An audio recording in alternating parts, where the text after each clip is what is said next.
Hey everybody, thanks for listening to the El Toro's podcast, exclusively now on Anchor.fm. If you haven't heard about Anchor, it's the easiest way to make a podcast. Here, let me explain. It's free. There's creation tools that allow you to record and edit your podcast right from your phone or computer. Anchor will distribute your podcast for you so it can be heard on things like Spotify, Apple Podcasts, and many more. You can also make money from your podcast, which is always a plus, with no minimum listenership. And it's everything you need to make a podcast right at your fingertips and in one place. I can't believe it took me this long to switch over to Anchor.fm, but I couldn't be happier now. So, get yourself started and download the free Anchor app now, or go to Anchor.fm to get started.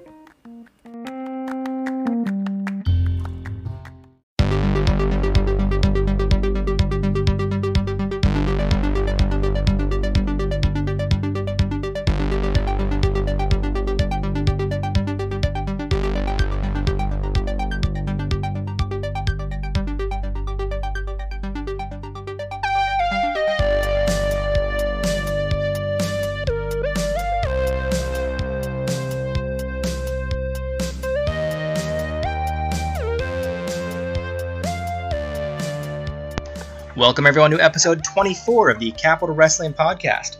I'm your host, Sean O'Brien. You can catch us here every Wednesday afternoon at soundcloud.com/LTorsPodcast. We're available also on, you can catch us on Twitter, Capital Wrestling, without the G at the end. Follow me on Twitter at Sean Neutron. And you can go to ProWrestlingTees.com, get your new Capital Wrestling t-shirts. And the apparel is also at whatamaneuver.com as well. So there's plenty of options to get, be looking nice for this fall, summertime into fall. We got hoodies, we got tank tops, we got everything you need. And, Susie Q does a great job with the graphic design. Now we can put that in apparel. It's great. We love it. So, appreciate her hard work. Also, you can catch Capital Wrestling every Monday evening at IRW or at GFQLive.tv with replays on IRWnetwork.com. As well as pivot chairs. There's plenty of options. You don't want to miss Capital Wrestling every week at 6:05. Eric Bischoff likes it. DJ Hyde likes it. So there's plenty of people out there who like the product, and we have a very talented roster out there. So it's fun to watch. Any business inquiries, go to capitalwrestling@gmail.com. We're still reeling from Hoboken. We've got the episodes going on right now, and people are seeing them. Tonight we had the Tag Team Gauntlet. So if you're not watching it right now, go check it out on IRWnetwork.com. And Pivot Share. And there's 5 very talented tag teams that they threw down. But also on that card, we had John Kermon facing Jeff Cannonball. That was their final match. It was a no DQ match, a Capital Combat match. And he is the leader of the Apostles of Chaos. The King of Chaos. Logan Black. What's up, Logan? How you doing, Sean? Oh, doing great, man. So appreciate you taking the time out of your day. Very busy guy. So it's awesome to get to talk to you, man. Oh, it's my pleasure to be here.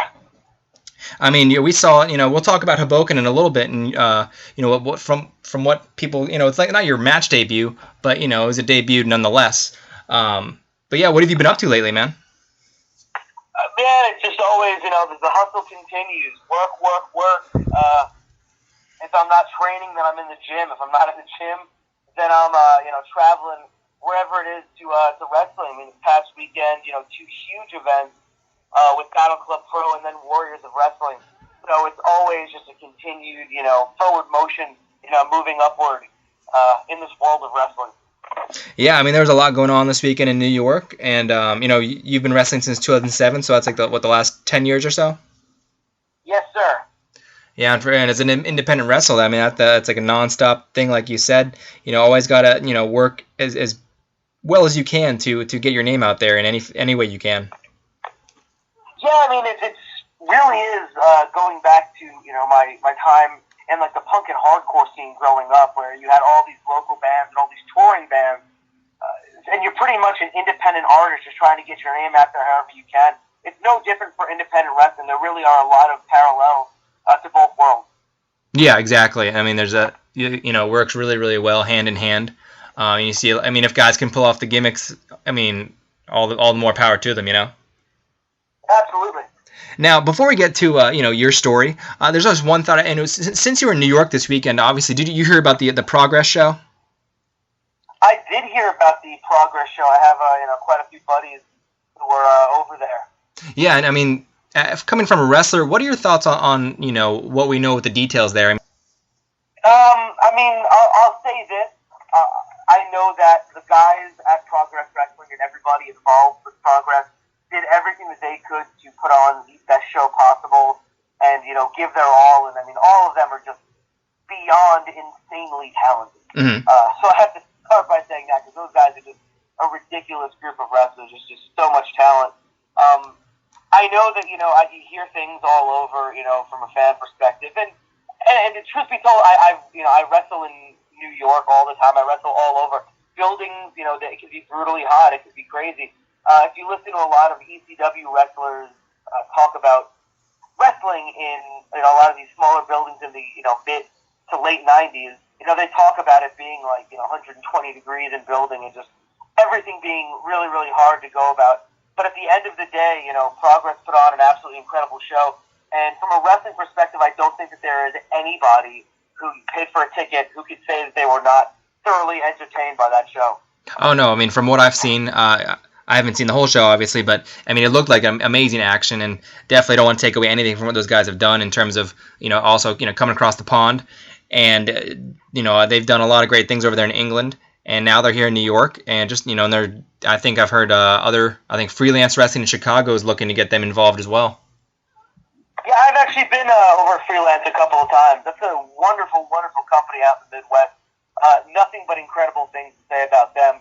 Just wonderfully run, really professional, and they're trying to do something different. And I think that's what wrestling is right now. Is kind of trying to understand what it is and what the tradition is, and how wrestling is part of culture, and then kind of just trying to go about things from a totally different perspective. And, break the mold, so to speak, and do your own thing and, create art your own way. Wrestling, I think at this point is just there's so many different angles to it. I think it's a really wonderful time to be a fan. Yeah, some people get so wrapped up in the network, and if they don't like certain things with WWE, it's like there's always options to change that, whether it's independent, whether it's Ring of Honor, whether it's, Global Force Wrestling. So there's so many options that there's no excuse to be satisfied with just one thing. There's something for absolutely everybody at this point. And even like the New Japan Pro Wrestling, I don't get it. There's just only so much time in the day, so it's hard to be able to catch all this wrestling. But it's all over the place. Yes, sir, it certainly is true. But to get back to you though, where did this all start for you in terms of your dream and your passion to chase that dream? I have journal entries from when I was a little kid in school, elementary school, where I'm saying, I want to be a professional wrestler. So this is something that I've always wanted to do. Literally everybody in my family was a wrestling fan, so I grew up, watching pay-per-views at a young age, hanging out with my uncles who, I guess they were like the first era of like Mark, yeah, so to speak. They were the guys. They were at Raw every week at the Manhattan Center, same seats. They went to ECW shows. They tape traded. So they were like that nerdy wrestling mark, and I got all of that. I remember I must have been about 9-10 years old. No way. I was maybe 8 then. Getting the 4-way dance for the ECW heavyweight title. Shane Douglas, Chris Jericho, Pitbull number 2, and I think it was Too Cold Scorpio in there as well. And I remember getting that taped and given to me on VHS tape and watching that nonstop. It was like nothing that I had ever seen in my life. So again, from a young age, I was a humongous wrestling fan, and I worked jobs every summer from the time that I was 13 or so, just trying to save up as much money as possible. And then when I was 19, I was like, now's my time to do it. And I joined up at Gleason's gym, Johnny Rod, and that was pretty much it. I knew that this is what I wanted to do, and I couldn't live with myself unless I actually was able to live my dream. Mm-hmm. Yeah, you got started at an early age. I've heard of guys who started 14 or 15. Right, we have at the Warriors Wrestling Training Center, we have quite a few people who have joined up who are 14 years old. We have like 3 14-year-old girls who are there, and they're just, they're training 3 times a week and training really hard. and paying their dues and getting their discipline. We got a bunch of 14, 15-year-old guys there do the same thing, busting their ass and doing everything they possibly can to learn the craft. So again, it's interesting that 19 is technically a young age to join, but I'm looking at kids, like legitimate kids, who are taking all the same bumps that I took, in order to live their dreams. The scary part is when you say 13 or 14. I mean, those kids were born in 2003. Right, it's incredible. So it's one of those things we always bring up, and we're trying to reference, old wrestlers when we talk about psychology or the business and all these things. And you bring up a lot of these names, and looks like you got three heads. And you have to realize these are people who grew up watching wrestling where Ric Flair was a manager. So for them to kind of not understand some of the things I say, I have to be like, well, it makes sense.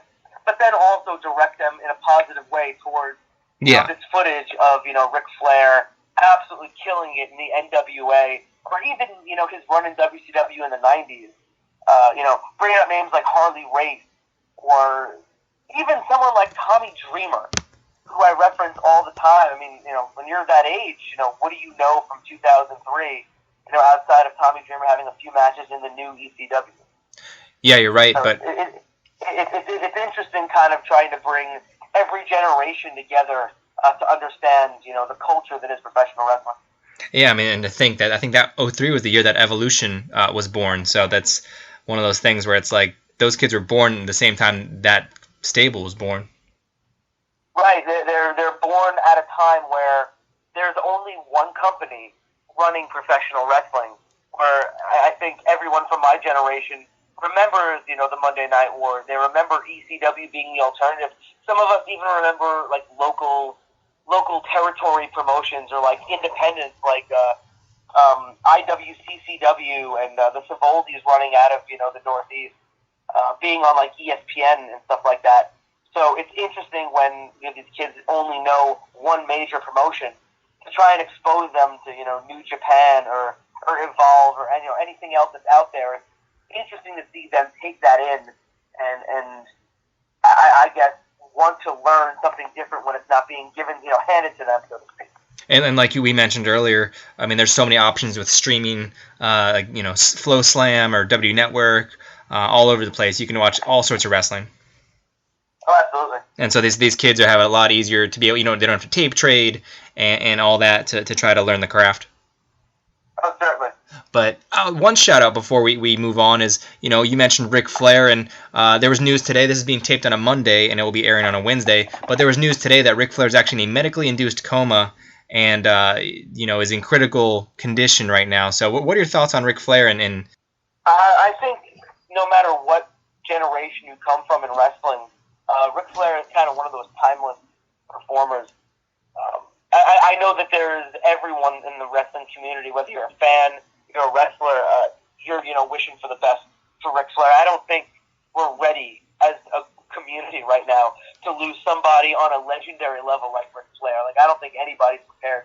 That would hit the world super hard. But I think knowing who Ric Flair is, he's going to be fighting this, and everybody giving him support is behind him. Yeah, man, that's one thing I always notice when I go to a WWE live event, whether it's Raw or just a house show, before the show even starts, people are already wooing. And I mean, this is it sometimes when he wasn't even part of the company. I think Ric Flair is one of those professional athletes. I think athlete because he kind of transcends the wrestling world. I mean, that guy is brought in to beaches, I believe, for the Carolina Panthers. Is that who it is? Yeah. Yeah, he gives them pump up speeches before games and stuff.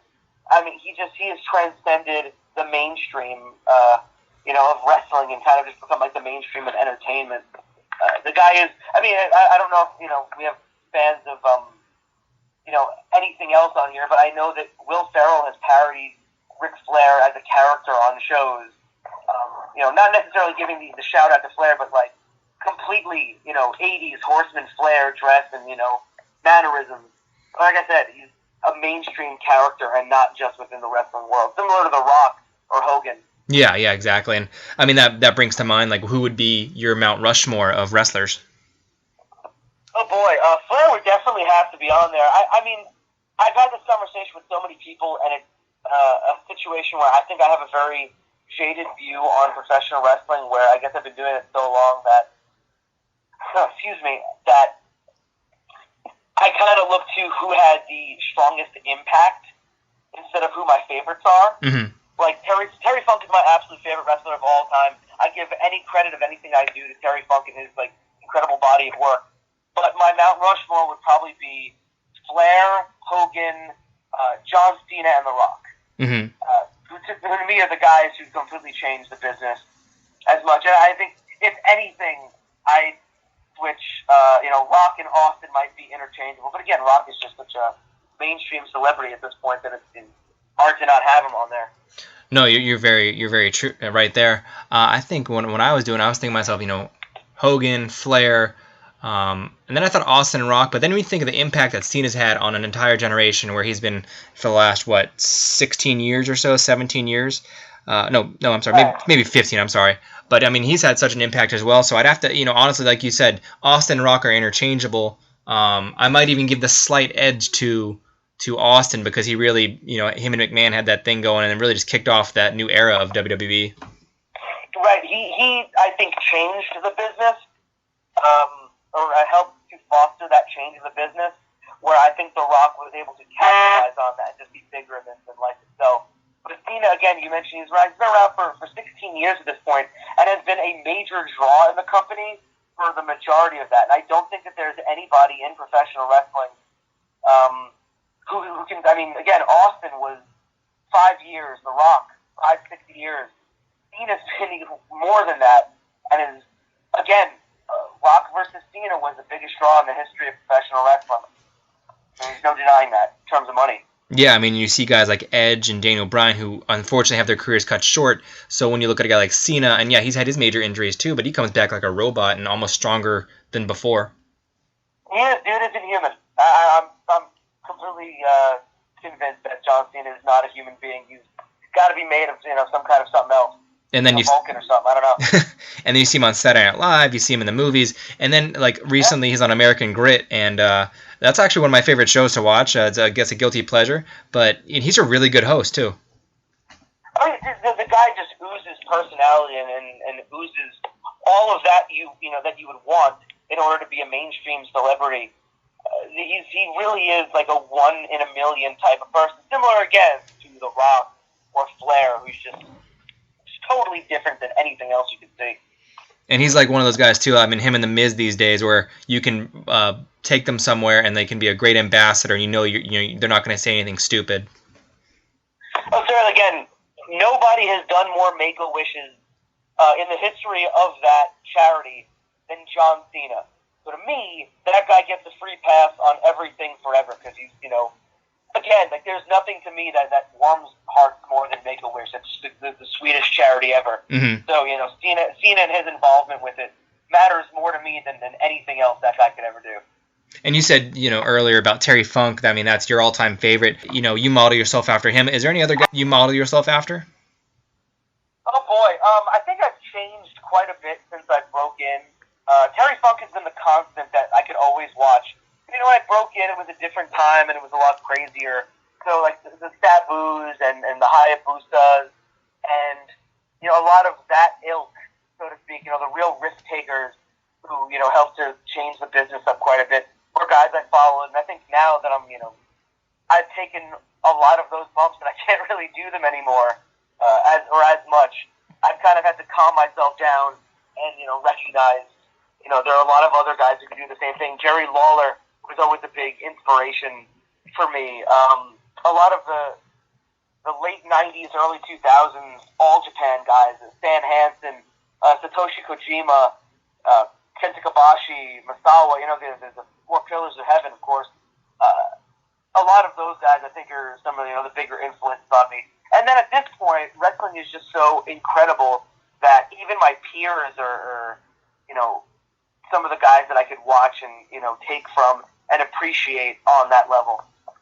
I mean, obviously you spend time training, you spend time working out, and obviously, you travel and do your matches. How much wrestling do you think you watch a week?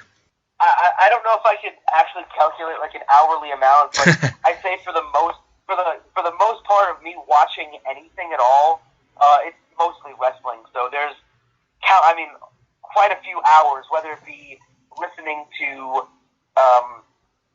I guess wrestlers speak about the business, or watching matches, or even like any time that I'm traveling anywhere, like when I head to training or I'm walking to the gym, I'm listening to wrestling podcasts to get an insight on the business and the history and the culture of it, so to speak. Yeah, so I mean that's like you said, it's just it's a lifestyle, really. Yeah, I think that's one of the things that I want to instill in students who are learning under me. And I think a lot of guys in professional wrestling do understand this now, where you can't just be, a guy who, likes wrestling and wants to be a part of it. You have to kind of make it your life. Yeah. I think that's true in pretty much anything. You're a radio guy. You need to be, absorbed into the culture of radio in order to be great at it. Yeah. So that works for anything, any profession. Yeah, exactly. Like, I guess that's why I have my 9-to-5 job, but I'd love to give that up and do this full time and be able to devote all the time to it, so that way I could, have all the resources. Yeah, again, it's one of those, anything that you do as a passion project is going to be a 24/7 job. Yeah, there's always, exactly. There's no rest, as they say, money never sleeps. Absolutely. But also, in terms of, your style, your move set, your identity, how big is that, evolving your move set and tying that in with your identity? I think for me, it took a while to kind of understand what my identity was. Mm-hmm. I know it comes to certain people super easy. For me, it was hard to find out what works best for me and how to just be me until I really just sat there and understood just be myself. It's not necessarily a character that is drawn, people money or gets people interested. It's kind of just connecting with yourself, and people connect with that because it's genuine. Austin, The Rock, all these guys were, themselves with the volume turned up, as they say. So that's pretty much all that I did, and for me, evolving, I guess, a moveset and a personality just came along with that, and saying, what would I do in this? What would I do in a fight? What would I do, in front of a crowd? And just feeling that out. I mean, there are times when, I can go out and feel a crowd and resonate with the crowd and just hate on them and flat out hate on them and just troll them and mess with them nonstop, because that's me, because I just don't like the reaction I'm getting, or I don't like the way that person is looking at me. But then again, on Friday, I'm sure you're familiar with Hoboken, the guy who makes all the gifts on Twitter, who's like the sweetest guy in the world. And again, I'm this dude, I walk out with brass knucks in my teeth, and I stole his hat and entered the ring with his hat, because that's just something that, I would do, just to kind of fuck with him and have some fun. Yeah. So it's again, part of whatever comes natural to me, I let that go out, and that's been the best response that I've gotten from the crowd and promoters, just being me. And at what point do you realize, you're better off heel, better off face? Or is that... I mean, I don't know if I'm better off as anything. I think I feel out what the crowd's response is. I could go out there and tell everybody to, kiss my ass, but if they're cheering it, I mean, what am I going to do? Mm-hmm. Am I going to keep trying to force them to hate me? Yeah. It's not going to happen. The days of a fan kind of being subservient to what a promoter wants are done, because the fans all have their own minds, their own personalities, and their opinions are all validated on various forms of social media. So they can come and go as they please when it comes to professional wrestling. I need to be, as a performer, I need to be reflective of what they're giving me. I can go to New England. Everywhere that I've ever worked in New England, they don't hate me. They always love me. I have a wonderful response in New England. For some reason, I can tell those people to fight me, all day, and they cheer it. I go to New Jersey, and everybody hates me. So you kind of just got to feel out what the crowd is giving you and respond according to that in order to get a reaction. Again, if somebody is going to cheer for me, and I keep trying to make them boo me, well, I mean, I'm kind of cutting off my own legs at that point, because at some point they're just going to be like, well, why am I responding? Because this isn't fun anymore. Yeah, exactly. I mean, that's kind of ironic that a guy from New York gets cheered by people in New England. It blows my mind. I think I when I won the Pioneer Valley Pro Tag titles in Massachusetts, I had made a point after the match.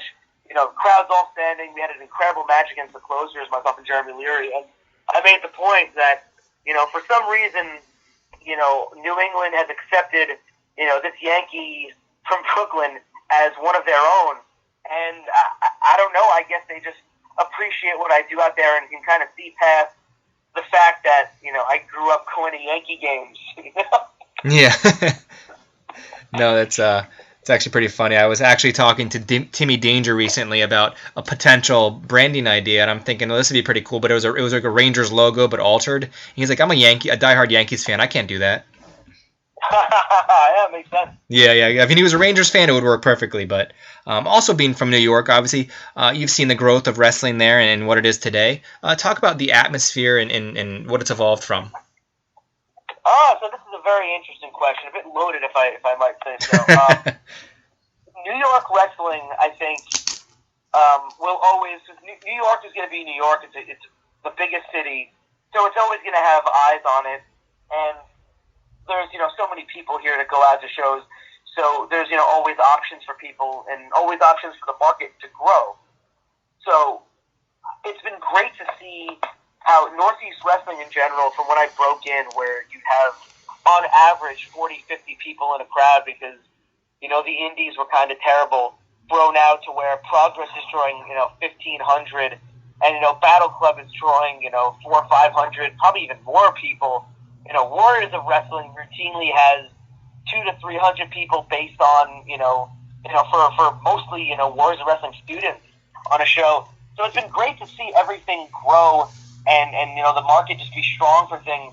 I think, unfortunately, there is a bit of a bubble going on, specifically in New York, where people don't quite understand that the business is growing in such a way that everybody can kind of get a piece of the pie, and you don't need to be, cutting people off and, screwing people over and generally just being, a bad businessman. Because that's what's going to kill things even worse. The fans know more about wrestling than they ever have, and if they feel slighted and they feel hurt and they feel the talent that they show up for and they're passionate about is being hurt in the process, then they're going to, lose their interest in that product. I think there's still a lot to learn for, a lot of the promoters in New York to understand that, have your show, do your thing, and worry about you, instead of having to just create drama in order to, keep themselves amused. I think that's something that generally makes no sense to me.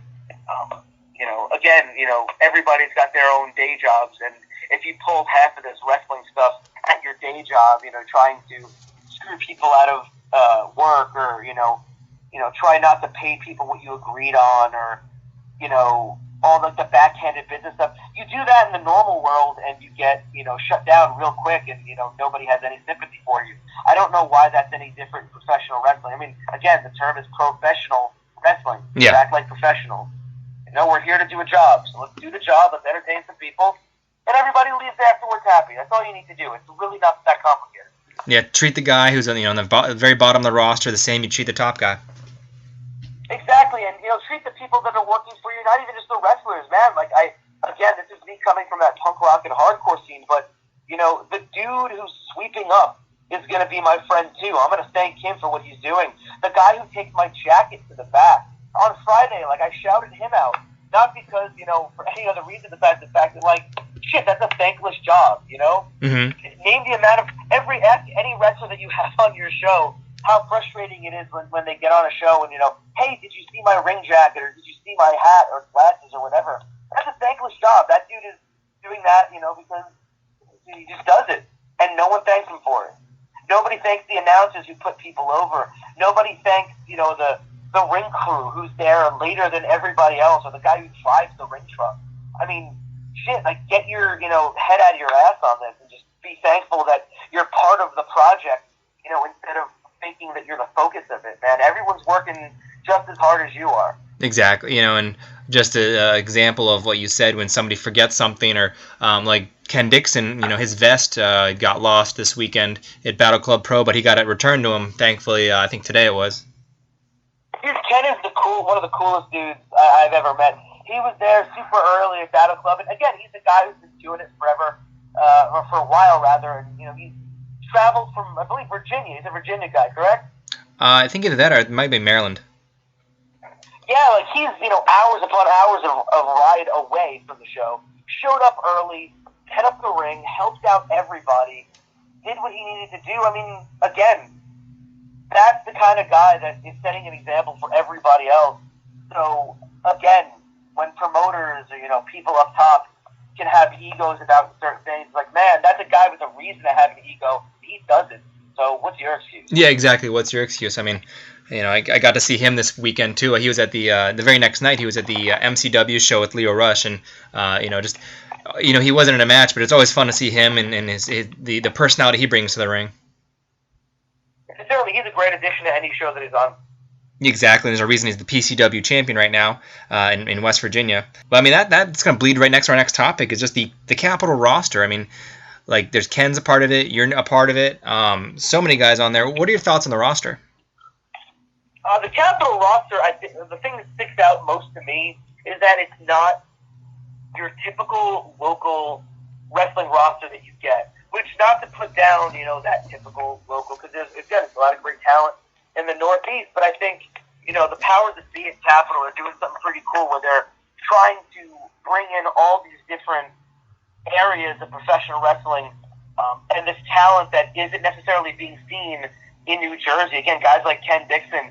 I know next show we're supposed to be getting the Memphis Mofo is coming down. Preston Quinn, Kerman, all these dudes are from all these different places.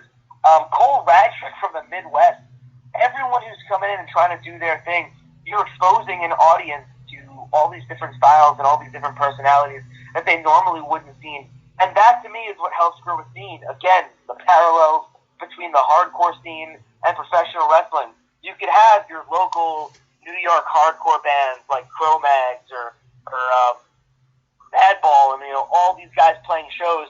But then when you've got somebody coming up, from DC or, the Midwest hardcore scene or anywhere else, and all these bands are now, finding their way here to play shows, you're expanding the scene and making it bigger and putting more eyes on it. And I think they're doing, Capitol Wrestling is doing something really special by trying to get all that together. Exactly, and like you mentioned, Cole, and I mean, that's the first time I've seen him, and I like the intensity he brought to the ring, as well as I believe there's that one tag team from Seth Rollins' school that Ronnie Burton brought over. I forgot their names too, but they were in the opening match, and all of them just brought that energy to, that set the tone. Cole Radrick is one of those guys who, to me, I would, he's honestly one of the people who's on my wish list to get in the ring with. I would love to be able, I think Cole and I could really do some magic trying to beat the piss out of each other. Oh man, that would be a joy to watch. I would definitely pay a few extra bucks to see that one. Hell yeah, man. Again, anyone who's putting together a show or listening in on this, feel free to pitch that to promoters. Me and Cole Radrick beating the piss out of each other. It's definitely worth the price of admission, I can assure you. But, I mean, another question there is how did you get in touch with Capitol and become a part of it? Well, I mean, I guess I'm kind of a stalwart of the New York independent scene, where, if you're going to a New York show, I think Matt Stryker said it somewhere. He's like, if you see a New York independent show, that, Logan's going to be, somewhere related to it. So when, again, the powers that be are looking into putting on a show, there's, always there. And I'm one of those guys who, tries to bring everything that I possibly can to every minute that I've given in front of a crowd. So, again, I'd rather not toot my own horn, but I mean, I guess it's a no-brainer to put somebody like me on a show because I'm going to give everything that I have at every opportunity I'm given. Mm-hmm. Yeah, I mean, you mentioned the powers that be as well. Marcus and Matt always doing all they can to bring new progression to Capitol Wrestling. And, whether it's the artwork, whether it's the matches, we went from Cathedral Hall and now we're in Hoboken. And I think, had you been at the first show, or I know I saw you did the second show? I wasn't at the first show. I believe, I think I might have been in New England for that first show. But the second one, it ended up working out where, I was able to come down and show face and kind of meet up with everything and kind of see the vision that was going on for Capitol. Yeah, I remember I always tell people it's a good thing they weren't there for the first show because it was freezing. I mean, the first show itself was fun, but the temperature, not so much. Oh, yeah, I mean, again, this is, I wouldn't say issue, but I would say this is the, thing you've come to expect from independent wrestling in a lot of different places. It's either going to be really cold certain months or it's going to be really hot in other months.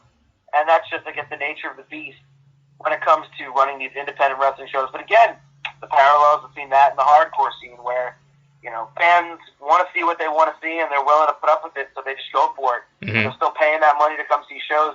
I mean, every Capitol show is drawn really well, so these fans, it seems they don't necessarily care about either sweating or having to put on a couple layers to watch a really entertaining show. Hey, and what do you think about, the cathedral is pretty big. What do you think about that transition from there to Hoboken and the Hopes Community Center? I really enjoyed the look of Cathedral Hall. I think there was something special about it, just by its look alone. But I also think that running the show where they did last time in Hoboken, I think that there's room to make that, I guess, something special with the product, but also with the area itself. I mean, Hoboken is, a very diverse area, to say the least. So kind of trying to bring, this mixture of wrestling and art that is Capitol Wrestling out there, I think, they found the right market. Yeah, it's actually when I went to the bar afterwards, there's just a nice little strip down there. I was surprised. Again, it's a really cool area. Outside of course, the crackheads fighting on the corner. But, that comes with the territory. No, that's the charm and the character. Exactly. You joined John Kermon when he was in his fight versus Jeff Cannonball as part of the AOC fight team. And, they went all over the place, inside, outside. Talk about just the experience of, being a part of that, the crowd, the environment, and everything in between. So I think it was a perfect fit for myself and the AOC fight team to hop in at that point where you have this match where there's no real rules and everybody's just trying to beat the hell out of each other. Like you said, they went all over the place. And I think that perfectly represents everything that, AOC is about. Chaos. We're there. It's not going to look pretty. It's not going to, it might not be fun, but you're going to get a fight.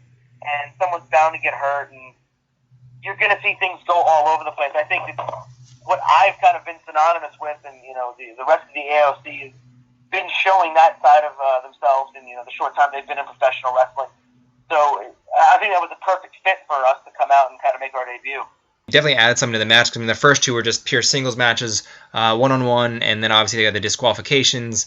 I think Jeff kicked him in the nuts. John kicked him in the nuts. I think John tried to play it off the first time like, yeah, I didn't mean to, but Jeff didn't take it that way. So then it took a certain turn during the second match.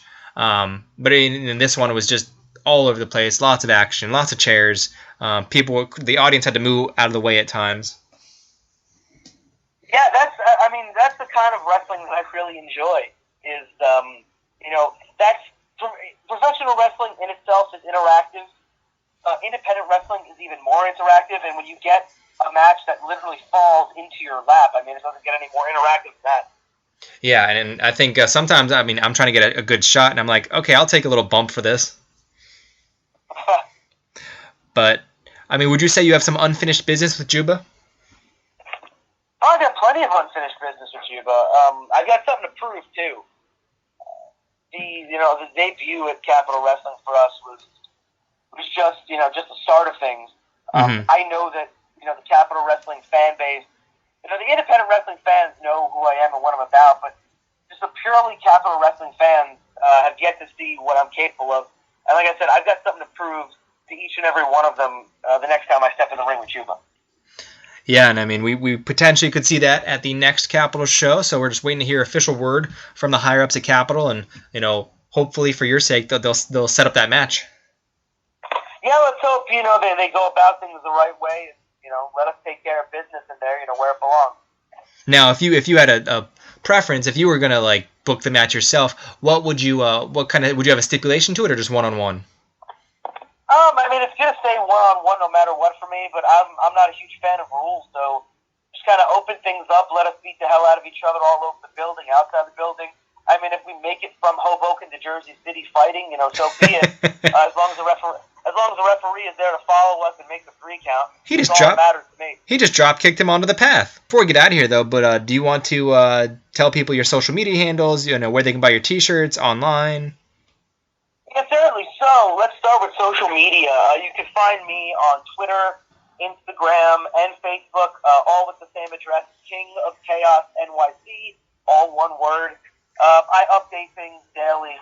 I always am talking about the next weekend shows and where you can find me and all that stuff. Anybody interested in merchandise, I have tons of merchandise. Quite a few announcers and promoters have said if you're not buying something from Logan Black, you're not trying hard enough. You can get any and all of my stuff, which, again, it's all over my social media. Shoot me a private message on any of that social media, and I can connect you with my PayPal. And I usually ship out next day for anything you want. Tons of T-shirts, buttons, stickers. I'm working on DVDs at this point. Nice. So, yeah, pretty much anything anybody wants. This upcoming weekend, you can catch me at Pioneer Valley Pro Wrestling, the East Coast Bastard Crew against the Closers. Match yet again. We've had 1 against each other, 2 against each other. Now this is the 3rd one for those tag team titles. So that's gonna be pretty insane. That's about it, I think. I mean, I'm usually really interactive when fans reach out to me. I always make sure to get back to people. I'm not one of those people who thinks I'm better than anybody in any regard. Feel free, shoot me a message, tell me you like me, tell me you think I suck. By all means, you're going to get a response from me. There you go, and I appreciate that. That fans appreciate that. Also appreciate you just taking the time out today, man, and coming on the Capital Wrestling Podcast. Oh, brother, anytime. So we're going to take a quick break, but after we get back, we're going to talk to John Kermon, get his thoughts about that match from Hoboken, and what's in his future. So we're going to take a quick break, but we'll be right back.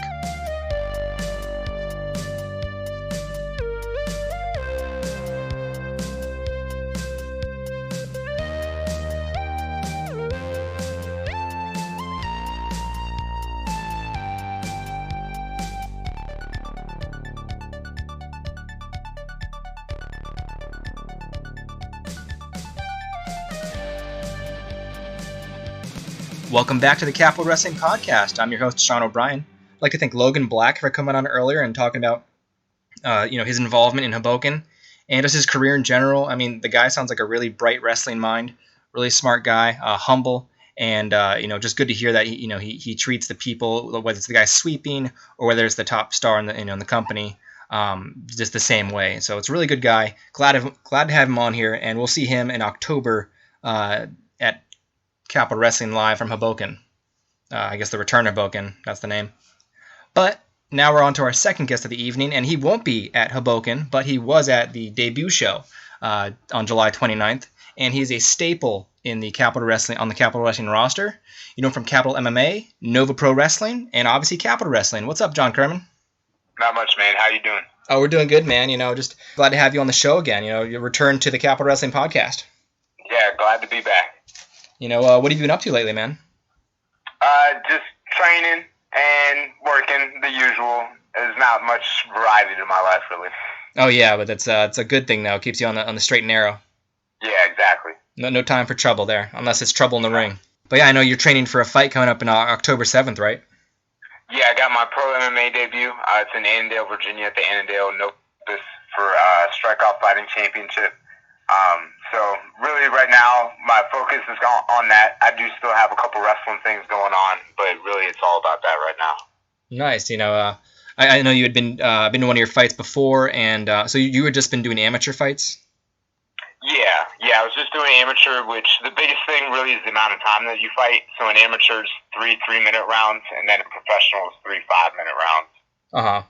And I think what's the difference in terms of, I guess, you can't get sponsorships until you're professional? You can. It's just different. Like most of the professional fights, even if they're just a local regional thing, are on some kind of television. So like the fight I have coming up is normally on the Comcast Sports Network, which has a wider reach. But the amateur promotion, they don't have any kind of TV or anything, so it's just kind of harder to get them. Oh yeah, gotcha. Yeah. What's the process like for asking for or trying to get sponsors? I mean, it's a business at the end of the day, and that side of things is the business part. So it's kind of just making a deal with the company or the person I might be getting sponsored by, figuring out the logistics, maybe what they might expect. Kind of really, it's about tempering expectations on both sides as far as like what one expects over the other. But I mean, I haven't had any problem with anybody so far, so I don't think I'm pretty easy to work with in general. Oh yeah, definitely. Knowing you, I would believe that 100%. But I guess the one thing I'm wondering is also, in terms of sponsorships, do you try to match it to, I guess, a company that shares your values and your vision?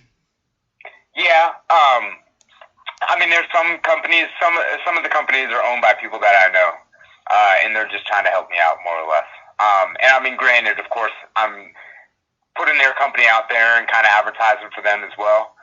But really, they're kind of helping me out more than anything else, in my opinion. Mm-hmm. I know, because you've added a few recently. I think you're up to what, 2 or 3 now? Actually, I'm probably at like 5 or 6 at this point. But wow. I'm trying to put the cap at 12 to 15. So I'm like halfway there, but I don't really like ending a day without having done a new deal with somebody. So, I got a new one today. Tomorrow is hopefully going to be more of the same. Now, you say 12 to 15. Do you put a cap on it because you have to, I guess, keep track of all of them? Yeah, there's that, but it's also, like limited space. So, there's only so many names you can put in your ass. Yeah, like I have people's logos I'm putting on my T-shirt and then my fight shorts, but, there's only so much space I can put on those things. Yeah, true. It's very a hot commodity these days. Yeah. Damn right. So I mean, how's the training going for that fight though? It's going really good. I've actually upped my training. So I train even more than I did before, which a lot of people think is kind of crazy to even think about. But this is my job. I think that's kind of what people forget a lot of the times, and people try to compare themselves to me in training and stuff like that. But this is all I do. I don't have another job. This is it for me. Mm-hmm. So I have all the time and energy and everything that people have in their put into their 9-to-5 job that I'm able to put into this. Yeah, and part of that though is that I guess you also work with kids though, don't you? Yeah, we have a kids program at the gym, so I coach them. I coach adults too, and private training sessions are a big part of my income as well. I do help out at the gym with sales a couple nights a week, and the other half of my income really is probably based off the private training and coaching I do. Mm-hmm. No, it sounds very, very fun and like I guess a different day every day. Yeah, pretty much. Yeah, no day is ever the same. And lately, I mean, since I've started announcing my pro debut and having all these things going on, most of the days have been over 12 hours. But it's all been good. None of it has felt like work, so I'm not going to complain. Yeah. And I mean, for you, I mean, there's like what the typical schedule. I don't know if there is a typical schedule for you. It's like you're training, and then also obviously wrestling. You're on the road, whether it's with Capital, you're at Nova Pro.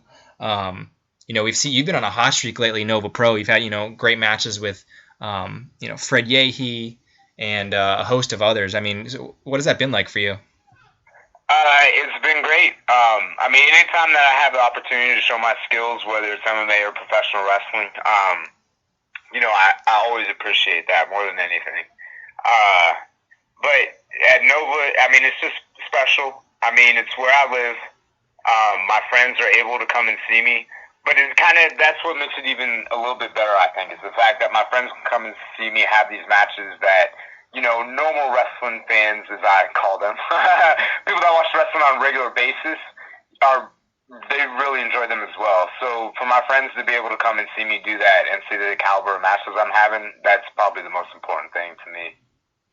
Yeah, and I mean, and transitioning from MMA to wrestling, how do you focus on making the moves look authentic and natural in the form of a wrestling match?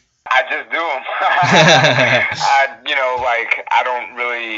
I try not to let my opponents know too much ahead of time, and we just get in there and do the thing. And for the most part, people have no clue what I'm doing. You know what I mean? Because they haven't really faced anybody like me or anybody whose offense is the style of mine, which puts me at an advantage.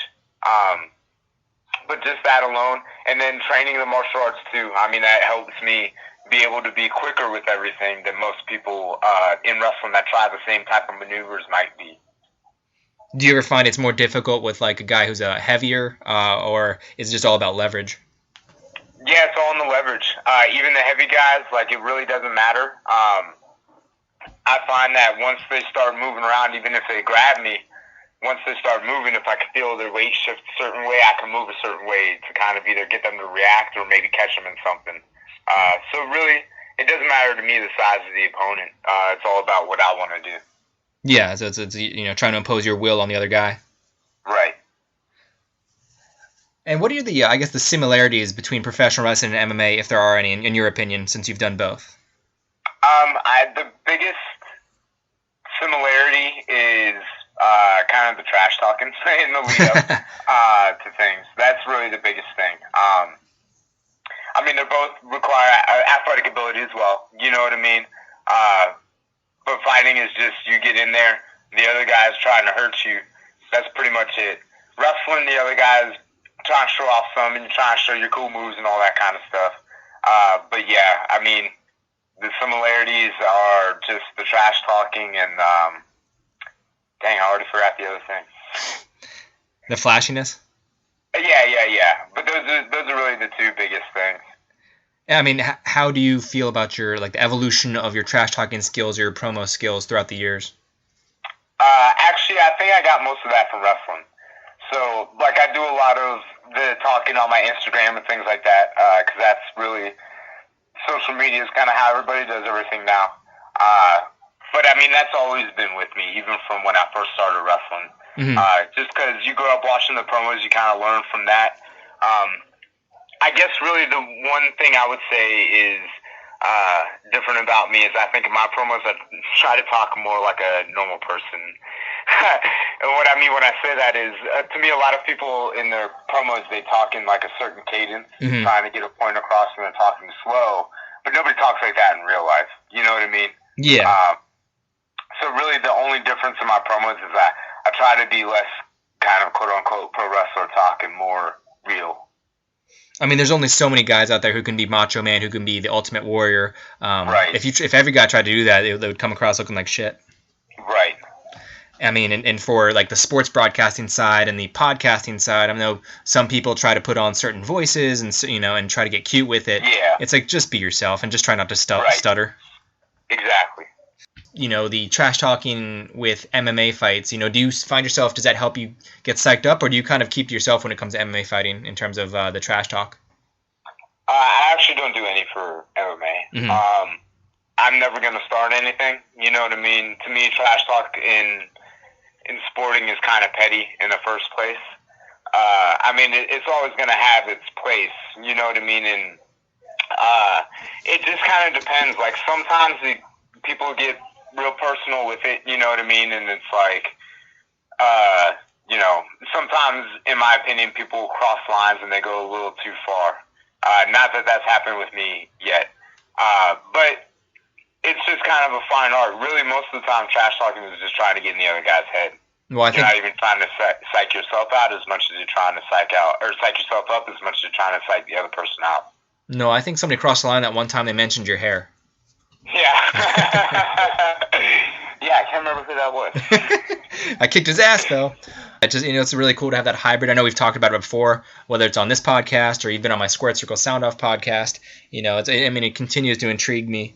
But, speaking of Capital, though, you were there July 29th, and you finished your trilogy with Jeff Cannonball in the first ever Capital Combat match. What did it mean to you to be in the first ever Capital Combat match? Anytime you're in the first ever anything for a promotion, depending on how you look at it, is kind of a big deal. Not everybody has, of course, their own kind of definition of what matters and what doesn't matter. But I only wrestled for Capital and Nova Pro, so to me, this is a big deal, being in the first ever Capital Combat match. And really, I wanted to leave an impression on people and let them know, this is a special type of match. It's not a match that you're going to see on every single Capital card. It's something that you're only going to see every once in a while. And I really wanted it to be just craziness, basically, and chaos. And I think that I accomplished that. So your expectations heading into that were chaos and craziness, and did anything about it surprise you, or anything from Jeff?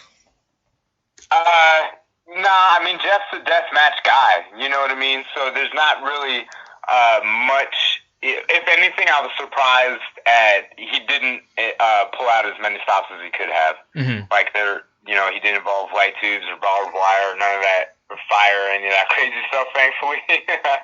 But I was expecting it to be a crazy match. I was expecting him to be a crazy opponent, and I think that both of those things got delivered that day.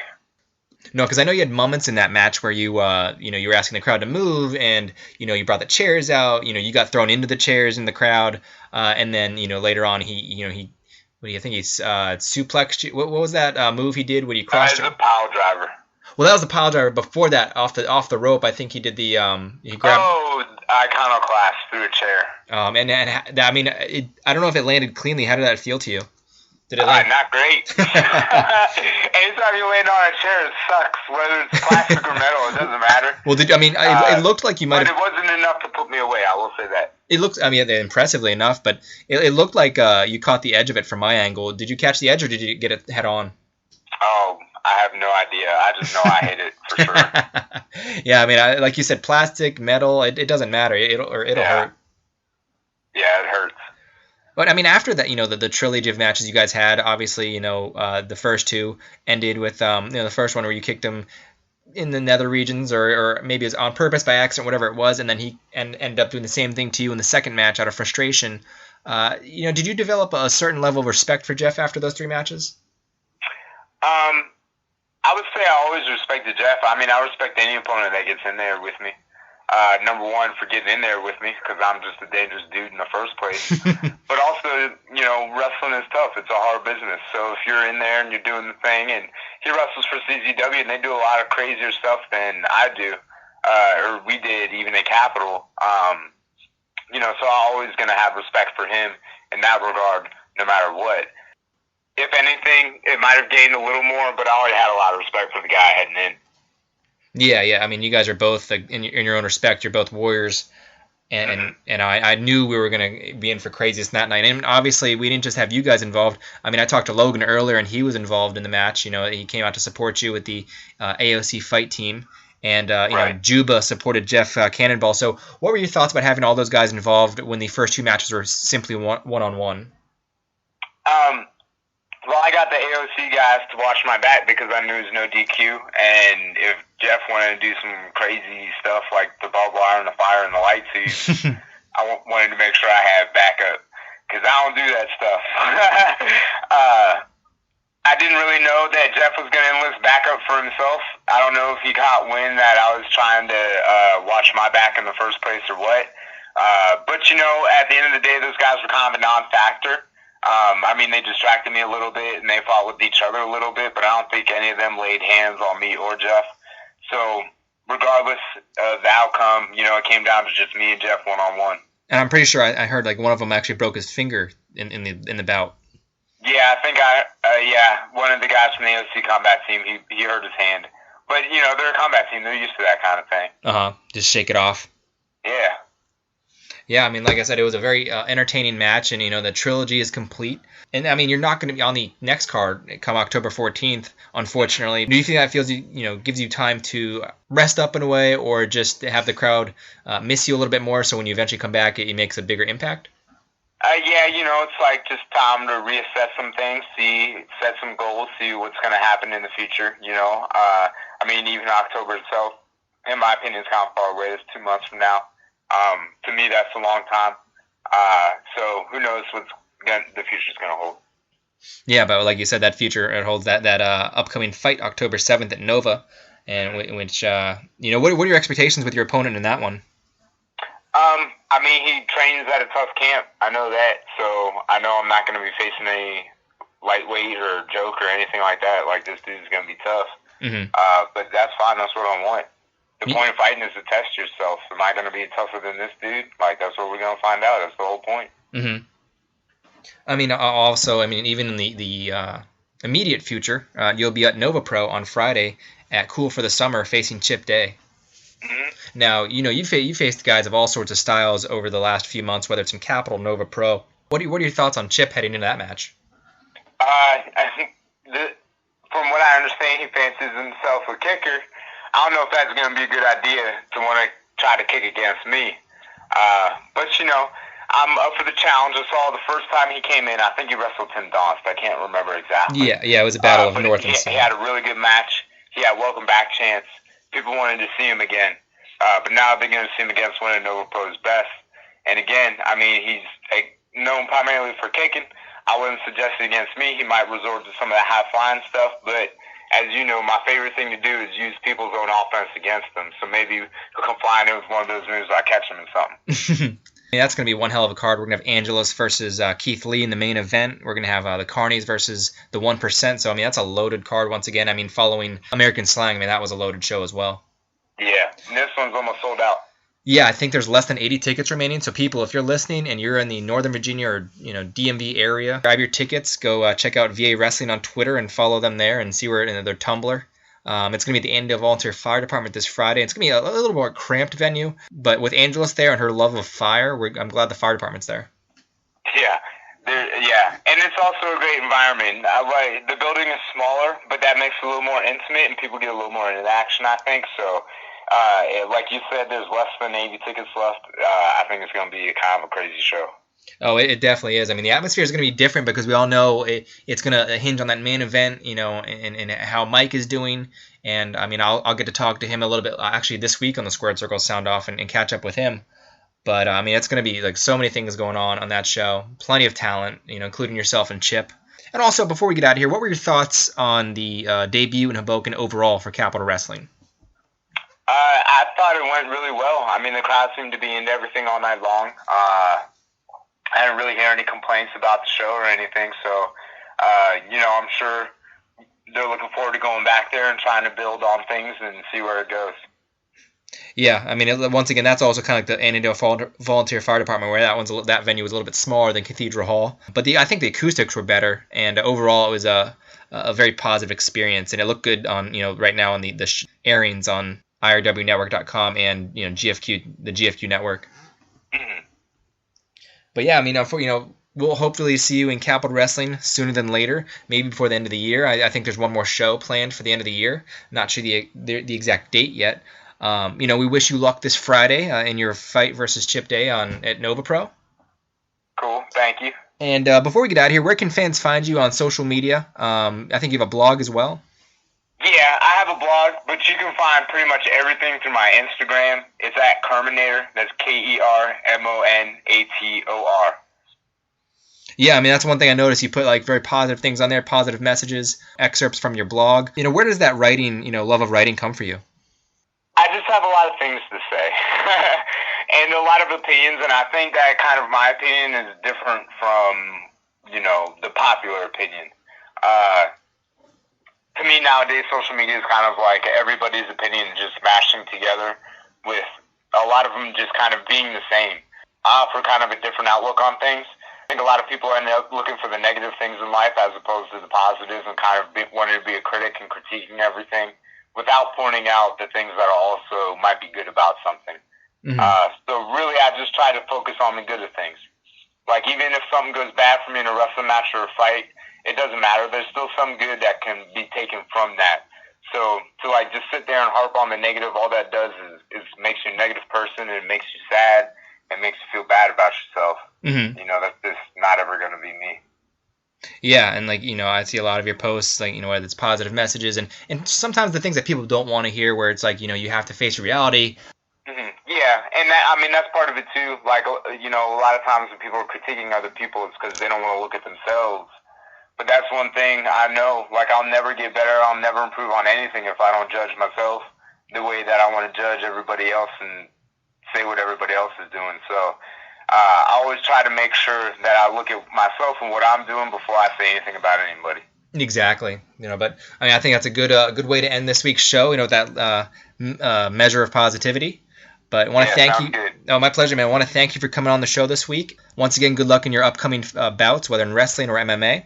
And that's going to do it for episode 24 of the Capital Wrestling Podcast. I'd like to thank you guys all for listening. You can follow us on Twitter at Capital Wrestling without the G. Follow me on Twitter at Sean Neutron.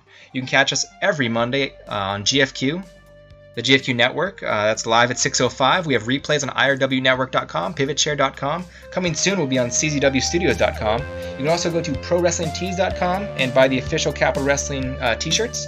And for more Capital apparel, go to whatamaneuver.com. So go check us out, and we got go follow the Twitter and at Capital Wrestling, and go to capitalwrestling.weebly.com and get tiny URL, whatever it is. Follow the Twitter. Go get tickets for October. It's coming up. It'll be here before you know it. Thank you all for listening, and that's going to do it for this week. Next week, we're going to have Ken Dixon and the Bad Apple, Matt McIntosh.